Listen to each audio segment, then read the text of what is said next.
Stress, anxiety, overwhelm, and burnout are not caused by what you're doing or how much you're working. When you know the truth about burnout, it changes everything. What's up, happy engineer? Welcome back. Zach White here. And before we talk about stress and overwhelm and how to shift into a growth mode every single day, I've got a few wins I want to share with you. First of all, thank you to everyone who shared episode 100 with a friend or posted it on social media. It was super cool to see all of the participation in helping us to celebrate that incredible milestone. I'm really proud of episode 100. I will say the episode got tremendous feedback. And while it took way more time than I expected to pull that together, it was incredibly fun to make. So thank you for your support. And if you missed episode 100, I really encourage you to go back, check it out, share it with a friend, and let me know what you think. And if you go back and listen to the full episodes of any of those short clips that we put together in our top 10 lessons that every engineering leader needs to know from 99 episodes of the podcast, it was super cool. One more quick win.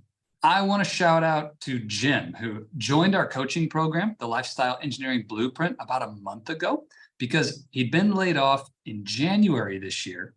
And by February, he had totally burned out on the process of finding roles, applying for jobs, interviewing, and getting rejection after rejection. That's a really tough place to be. He was frustrated, and all that anxiety started building as the bank account was dropping. And maybe you've been there. It's a really scary place to be. Well, in just 1 month of coaching and support from our team, Jim turned that energy around. He got laser focused on what he wanted and really showed up 110% in his interviews. And he just landed a new job that he's super excited about. He accepted the offer. And I love seeing these kinds of turnarounds. It is so fun to be a part of it as Jim's coach. And congrats, Jim, to you. Shout out. So proud of you. And let's now talk about a turnaround for you. Have you ever felt that stress, that sense of overwhelm at work? Have you burned out completely? Maybe you've hit rock bottom. I know I have. And the question that comes up is like, how can you recover from that? Or maybe more importantly, how do you prevent burnout in the first place? So imagine this, all right? You're stepping into your first management role after working hard the past 6 months to position yourself for a promotion and landing. Maybe you have been here. This is a huge win for your career growth, right? And you want to make a great impression in those first 90 days. Well, that's where my client Saktish found himself recently. I helped him land a promotion within his company, but that new reality quickly set in that success does not mean that you don't have problems. Okay, maybe you didn't get that memo, but in case you thought that hitting your goals meant that you wouldn't have any more problems in your life, you're wrong. Success does not mean that you don't have problems. Success simply means you have better problems, okay? Well, Saktish came to one of our coaching calls, and I could tell he was down.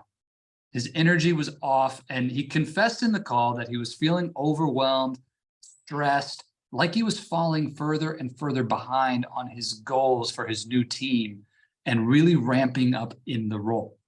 And I just want you to think for a moment, how does this relate to where you're at right now? What's the problem that's keeping you up at night? Where do you feel stuck? Where do you feel frustrated in your career right now? Well, I started asking Saktish some questions. How's your weekly planning and playbook going? Well, it hadn't been going. How's your sleep lately? How's your exercise been? How's your time with family and friends and those things that really feed energy through relationships into your life? How are all these things going? And the core problem came to the surface quickly. You see, he had stopped doing the most important things to stay balanced and improve himself every day. And this is no judgment of Saktish at all. I've been down this road myself many times. When you get focused on a goal, you have a big vision at work, or in your business, or in any area of your life for that matter, you begin to make these small compromises because you're really excited about moving the needle on that goal. Maybe you break some of your boundaries and your time in different things, and you say no to some of the things that you used to do that you love, so you can get a little bit more done on that big objective, so you can move the needle faster. You might burn the candle on both ends and you start drinking from the fire hose, and all of these things we talk about. Well, it's so easy to slip into that behavior. And then you start to feel a little bit tired, a little bit burned out. And then you start to blame yourself and you feel some guilt for working too many hours, or you start to blame your company for overworking you and undervaluing your hard work. And all these things happen. It's a pattern I've experienced. It's a pattern I've seen with so many of my clients. But here's the truth. Your stress, your anxiety, your overwhelm, your burnout is not caused by what you're doing. It's not the long hours. It's not the complexity and challenge of your new role. It's not your lack of skills, or it's not your bad boss. It's not a toxic culture. It's not any of those things. Burnout is not caused by what you're doing. Burnout is caused by what you're not doing. Let me say that again. Burnout is caused by what you're not doing. So when you set a goal and you tend to focus only on the actions that are directly linked to that goal, but then you forget how many of the actions that you take in your life every day and every week are truly essential to keeping you healthy and balanced and energized to be able to do the things that are focused on the goal. So if you're feeling stressed, or like you're on the road to burnout right now, here's what you need to do. Instead of focusing on what you're doing and trying to optimize that or fix that or blame that, make a list of what you are not doing that you know you need to do. And then we're going to pick one and take action immediately. Now, you might hear this concept and object to it right out of the gate. Like, Zach, whatever, this doesn't make sense. If you knew how much work I needed to get done, if you understood my situation, like this whole idea of making a list of what I'm not doing, that will never work because I don't have time to do any of those things. So it's pointless. And I get that. I really do. I mean, you believe that if you did take time for those things like sleep, exercise, and family, then you wouldn't get your job done or you wouldn't hit that goal. Well, really quickly, let's consider some of the data on this exact topic. And I'm going to reference a couple of studies here. There was one conducted at Harvard where researchers set out to determine the correlation between vacation time and workplace productivity. All right, so looking at your choice to take vacation time that you're given by your company and your productivity. And here's what the researchers discovered. People who took fewer than 10 vacation days per year had a 34.6% likelihood of receiving a raise or bonus in a 3-year period. And on the other side of the coin, employees who took more than 10 vacation days had a 65.4% chance of receiving a raise or bonus. That's basically double their peers. So the workaholics had half the chance of getting the raise or bonus versus the folks who took the vacation time. Super interesting. And all right, let's talk about this idea of exercise. Most people would claim, hey, I'm too busy to prioritize my health and exercise right now. I know it's important, but I need to get the work done. I don't have time to go to the gym. Well, consider this study by Leeds Metropolitan University that looked at the influence of daytime exercise on office workers and the fluctuations in performance on days when any given employee visited the gym and days when they didn't. What they found was that their managing of time was more effective. They resulted in higher productivity on key metrics. they had better interactions with their colleagues, and they were feeling subjectively happier and more satisfied. So look, we could cite study after study after study on this all day, but here's the truth. The evidence is clear that our mind plays tricks on us in this way. We convince ourselves that we need to be acting the way that we're acting. We want to cast blame and complain about things outside ourselves, but we need to take responsibility.